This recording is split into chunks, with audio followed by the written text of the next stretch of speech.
বুদ্ধ পূর্ণিমা, সঙ্গে গুরু গোরক্ষনাথের জন্মদিন। তো এই দুটো অনুষ্ঠান আজকের দিনেই। তাই আজকে শ্যামলদা ফোন করেছিল, শ্যামলনাথ ফোন করেছিল। উনি বলছিল যে আজকে আলিপুরদুয়ার একটা অনুষ্ঠান আছে এবং গুরু গোরক্ষনাথের ওপর সেই অনুষ্ঠানটি হবে। তো আমি অলরেডি বেরিয়ে পড়েছি। আমি যাব এখন পুকুরি হচ্ছে জয়ন্তীতে। তো যাই হোক, আমি এখন জয়ন্তীর দিকে যাচ্ছি। তো আমি সেই অনুষ্ঠানটা যোগদান করতে পারলাম না। যাই হোক, সেখানেও আমি যে অনুষ্ঠানটা চলবে সেখানটায় আমি অংশগ্রহণ করছি। তবে গুরু গোরক্ষনাথকে আমার তরফ থেকে প্রণাম। তো সেখানে আলিপুরদুয়ারে অনুষ্ঠান এবং আমার সে পুকুরিতে যে অনুষ্ঠানটা আছে সেই পুরোটা দুটোকে আমরা একত্রিত করে আমি এই ভিডিওটা করতে যাচ্ছি। তো যাই হোক, আপনারা দেখুন ভিডিওটা। যদি ভালো লাগে লাইক করবেন, শেয়ার করবেন, কমেন্ট করবেন এবং সাবস্ক্রাইব করবেন।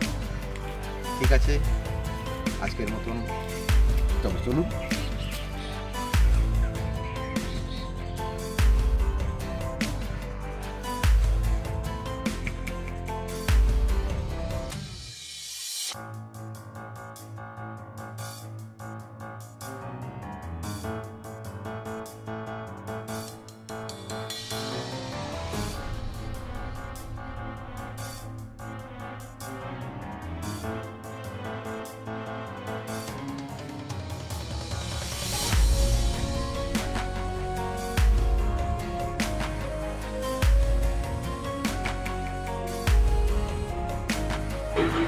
আদেশ আদেশ আদেশ। আজ আমরা উত্তরবঙ্গ নাথযোগী সংগঠনের পক্ষ থেকে বাংলায় একমাত্র মহাগুরু যোগীনাথ সম্প্রদায়ে, যাকে আমরা গোরক্ষনাথ বলে জানি, তার আজকে জন্মতিথি সারা ভারতবর্ষব্যাপী আজকে পালিত হচ্ছে। তারই একটা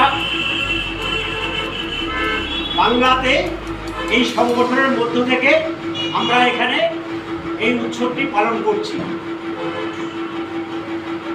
আমরা বিভিন্ন সময়ে বিভিন্ন কাব্যের মধ্য দিয়ে জানতে পারি যে ভগবান শিব, যারই নাকি আমাদেরকে বংশধর বলে বলা হয়, এই মহান দেবের দেব মহাদেব বা ভগবান শিব, উনি বিভিন্ন সময়ে বিভিন্নভাবে 9টি অবতারে অবতীর্ণ হয়েছিলেন পৃথিবীর বুকে। এই নবনাথের মধ্যে একটি সময় অবতীর্ণ হয়েছিলেন গোরক্ষনাথ রূপে। এই গোরক্ষনাথ আমরা আজকে সারা ভারতবর্ষে যেভাবে তাকে শ্রদ্ধার সহিত, আমরা ওনার সম্বন্ধে এতটুকু আমাদের ধারণা নেই, তবুও আমরা গুরু প্রণামের মধ্য দিয়ে আজকের দিনে আমরা যে কর্মসূচিটা শুরু করেছি, আমরা আশা রাখবো সারা ভারতবর্ষে যেভাবে হচ্ছে, আমরা আমাদের এই সংগঠনের পক্ষ থেকে আগামী প্রতি বৎসর এই বুদ্ধ পূর্ণিমার দিন, যেটাকে বুদ্ধ পূর্ণিমা বলা হয়, যে দিনে উনি আবির্ভূত হয়েছিলেন, এই পূর্ণিমাতে, এই পূর্ণিমার মধ্যে আমরা তাকে স্মরণ করব এবং আমরা আগামী দিনে ওনার প্রতি শ্রদ্ধা জ্ঞাপন করার জন্য বিভিন্নভাবে আমাদের সমাজকে একত্রিত করে বৃহৎ আকারে বাংলায় আলিপুরদুয়ারে ওনার উৎসব পালন করার জন্য একটা প্রচেষ্টা রাখবো। আপনাদের সবার সহযোগিতা থাকবে এবং আগামী দিনে আমাদের এই ধর্মীয় প্রচার যেভাবে থাকবে, আমাদের সমাজকেও এই জায়গায় টেনে নিয়ে এসে প্রত্যেকের কাছে এই বার্তাগুলো আমাদের দিতে হবে যে আমরাও কিন্তু সমাজে অন্যান্য জনগোষ্ঠী যারা আছে তাদের থেকে পিছিয়ে নেই। এই বলে আমি আমার বক্তব্য শেষ করছি।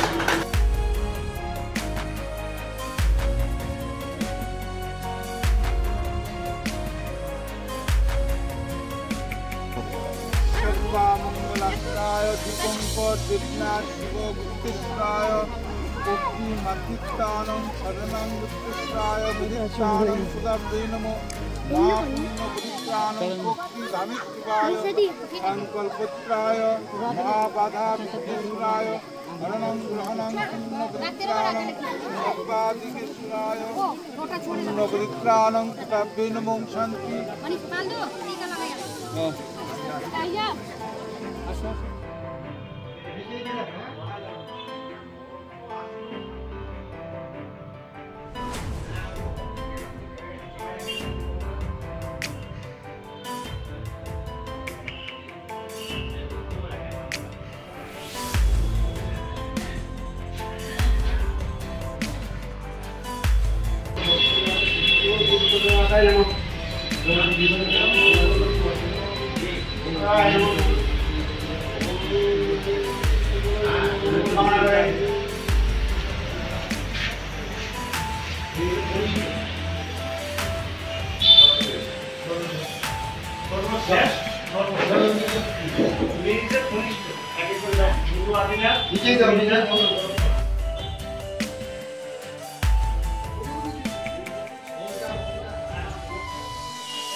কারেন্টই না